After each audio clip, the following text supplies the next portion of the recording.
Thank you, Bruno. Hi, Jill.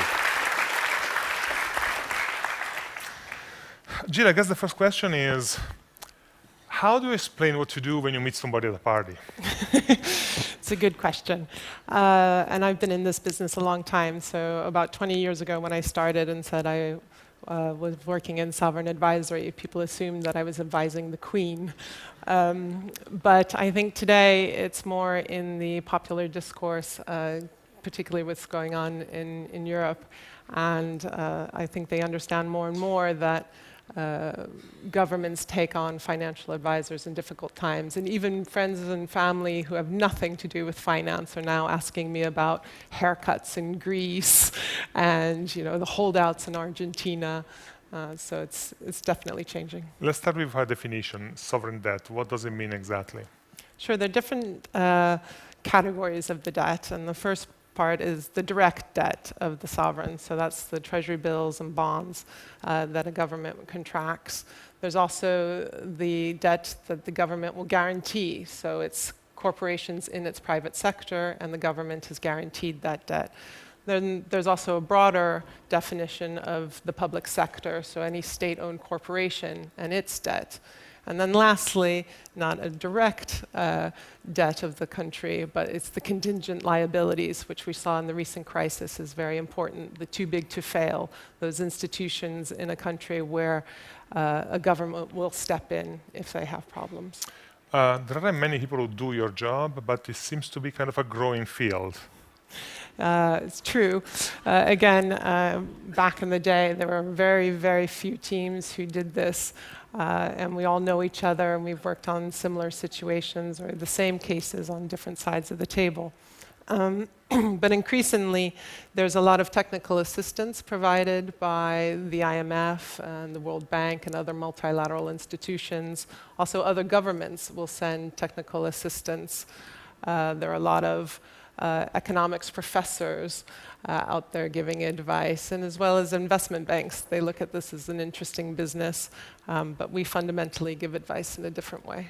So if there are banks and firms and others building up teams for this, it means that they're seeing potential new customers. Does that mean that there is more trouble beyond the lines that we see?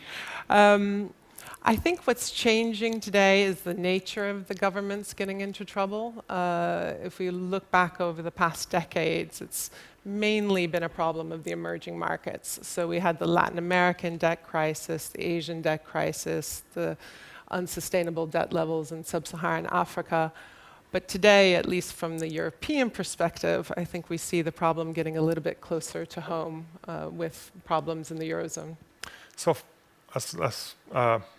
from your perspective, and if you are freedom to talk about it, run us through how it works from when you get a phone call from a government. Sure.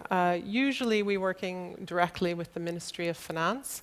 And given the nature of the problem, it's handled at the various highest levels of government. So we're working directly with the minister and his or her team. And it's natural that in the Ministry of Finance, there's not necessarily the direct experience or expertise on how to handle such a crisis, because they only come along once in a generation. So I think they see the point of having a financial advisor come in that's seen it all before. Each case is, of course, unique, but there are patterns and there are similarities, and we can bring that expertise to them. So you analyze the situation, you give advice on the choices, you help creditors prepare, or lenders prepare the eventual negotiations. Now, one thing that we all wonder is, why can't lenders spot the trouble ahead of time? Isn't there warning signs and these kind of things? Well, they should be able to, in theory. And it's many people's jobs to do just that, to analyze the data of a country and to assign risk to them. So the international rating agencies will look at a country's financial health and give them a risk category, whether that's the coveted AAA all the way down to junk. Lenders, of course, are also looking to see what is the risk of getting their money back. And so they too are assigning a risk to that and needing a certain return for taking that risk. Now, with any human endeavor, there are mistakes and people miss things and situations change. Do you actually sit in on negotiations? Yes, typically, yes. We accompany the minister or the head of the delegation, but we're there to support them. They're the ones leading the negotiation. So inevitably, if you help them shape their negotiation strategy or give them advice, you will push them to take some radical decisions or radical positions. So negotiations, I assume, can get tense. How diffuse that? Well, two things. First of all, I'm not pushing for any one particular agenda. My job is to support them. So I will analyze what's happening and try to help the team in the government understand the consequences of various actions. But of course, there are other factors at play, not just financial. So the governments will make decisions, of course, on their own. But having said that, yes, tensions can run very high in these negotiations. Lenders want their money back.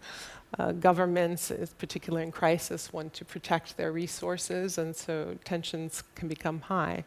And if we look back again at one of the early debt negotiations back in 1990, when Mexico was having their negotiations, and they took one look at what the creditors were offering, and they stormed out of the room, boarded an airplane, and went back to Mexico.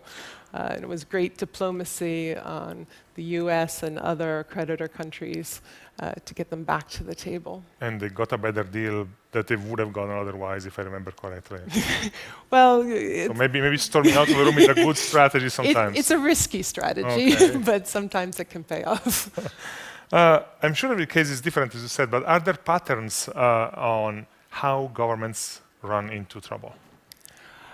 Yes. I mean, basically, a debt, you can manage your debt if it is a long tenor, if it has a low interest rate, if it's contracted in your own currency under your own laws, and you have a robust economy.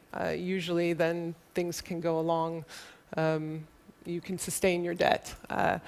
What goes wrong is when suddenly you've contracted at a shorter tenor, so it's due quite quickly, at a higher interest rate because you're a riskier country. You've contracted it in someone else's currency under someone else's laws. And then you're very vulnerable. So if your economy is hit by either an internal shock or an external shock, you're suddenly left very vulnerable. So what you're saying is that somehow if you are in control of the currency by which the debt is contracted and it is your currency, you can actually print your way out of a crisis sometimes. Yeah. It's not generally recommended, but there are side effects too. Yes, I mean, you'd have runaway inflation in your central bank, etc. But yes, in theory, it's easier if it is in your own country under your own laws. When we look at these negotiations from the outside, it looks a bit like, sorry for the word, but a bit of a murky business. Goldman Sachs is actually known as public information for having helped previous Greek governments to adjust a bit the books so that they would look better. Now, I'm not asking you to comment on that specific case, but are government books in general close to reality or closer to creative accounting? Well, as in many fields, I mean, in accounting, there are legitimate ways that they can present their numbers in a better light. And those, of course, are, like I say, legitimate, and they're going to try to use them to their advantage. There are also, as you alluded to, derivative products where you can repackage the debt to get it off the sovereign's balance sheet. That also can happen. And then some countries lie. They just exaggerate and they try to fool the crowd for as long as they can. And then often some governments just don't have the ability to collect the data in an accurate and timely way. And again, there's a lot of increasing technical assistance to governments to help them in that process. What does exactly restructuring debt in terms of public finances mean? How different is it from me refinancing my mortgage? I mean, a lot of the money that has gone to bail out Greece actually just went through Greece and straight back to creditors. So it's not very different from my perspective of me just getting a new mortgage to refinance my old one. Right. Well, in any profession, we have our lingo. So when we say debt restructuring, we're implying that there is an actual reduction in the principal amount of debt. So if I owed 100, I now am going to owe 80. And so that's what we call the haircut of the debt. So that's to demystify those words. And then when we say a debt reprofiling, we're suggesting that we're actually stretching out the maturities. So if it was due in 2015, it can then just be due in 2020 or 2025, sometimes, but not always, accompanied with a lowering of the interest rate. So that's that kicking the can down the road. Then we have refinancing or rollover of the debt, and that's assuming that you have still good relations with either your existing creditors or with new creditors who are going to lend you new money to pay off the old debt. Now, some of these techniques might be available to us in our mortgages, others, unfortunately, not. So, but I have the impression that it's something that gets lost in particularly the news coverage of debt, and it is the absolute figures are important, but somehow that is relative. It's relative to your capacity to service it. As long as you can service it, somehow it remains more or less sustainable. Yeah, exactly. If you can service the debt and you can pay the interest that's coming due, and you can have access to the markets, and you can refinance the maturities that are falling due, then it's sustainable.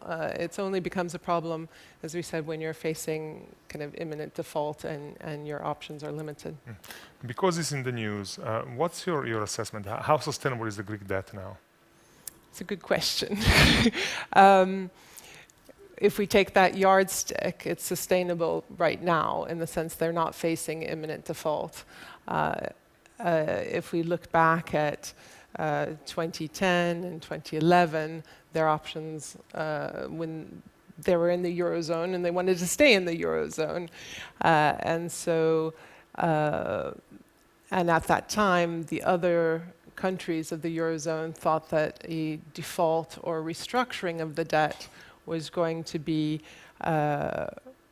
detrimental to the other members and to the euro itself. And so they decided as a bloc that they were going to lend to Greece in order for Greece to pay its private creditors. And that's how the debt transformed from a private sector debt into a state, to the European institutions. But the European institutions have in those bailouts, the earlier bailouts, they have structured it so that the interest payments are not falling due immediately. In fact, those are deferred and capitalized, and there's not interest due on those early bailouts until 2023. On the current bailout that just happened in August, what we call the third program, there is interest coming due, but principal in that case is not due for 15 years until after the program, so 2032. So in a sense, there is time now. There is some breathing space. The debt is there, no one denies it, but they do have the space and time to do the structural reforms that are really needed to get the economy going. We'll be watching. Jill, thank you for coming to TED. Thank you. Thank you. Thank you.